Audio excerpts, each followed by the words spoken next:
برابری موحده و خواهر موحده، همین دینت تو رو یا به جنت میبرد، نجاتت میده، یا که به اهمیتی میکنی و نمیآموزی و یا که تو رو البته به عذاب میبرد اگر به بولش احتمال نکرده باشی. بفهم که ایمان مرتبه داره.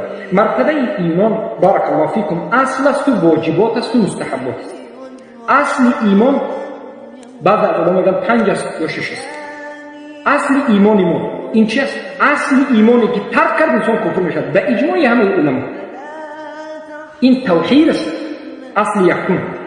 اصل دوم ترک شرک است. اصل سوم کفر بالطاغوت است.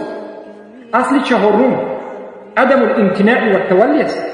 اصل پنجم اصل الولاء والبراء است و انجام دادن عبادت های ظاهری که انجام دادنش فرض است، به مانند نماز و زکات. یعنی 6 اصل ایمان است که هر کسی که ترک کرد البته کافر است و مشرک است. کسی که توحید را به وجود آورد مشرک است، کافر است. کسی که شرک را ترک کرد کافر است و مشرک است، زیرا که در اصل ایمان است. اما واجبات ایمان، در واجبات ایمان تکفیر کرده نمیشه. خوارج ها در باب ایمان تکفیر میکنند. مرجعه ها در اصل ایمان انسان را مسلمان میشه.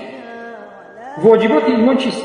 به مانند ترک محرمات، ترک گناه های کبیره، به جا آوردن واجبات که در حق مرد است، واجباتی که در امر معروف نهی از منکر، گفتن سخن حق و غیره. و مستحبات را کسی ترک کرد گناهکار نیست.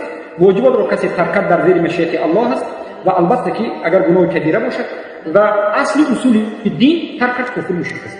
با همین امیدوارم که حقیقت اسلام به شما رسیده باشد که مختصرا سخن محمد ابن عبدالوهاب را ذکر میکنیم که گفتند استسلام لله بالتوحید، تسلیم شدن به الله در توحید در همه نمودش، و انقیاد له بالطاعه، پایبند و پابرجا بودن در طاعت الله، متابعت کردن به رسول الله صلی الله علیه و و براءت من الشرک و اهله، و براءت کردن از شرک و اهلش.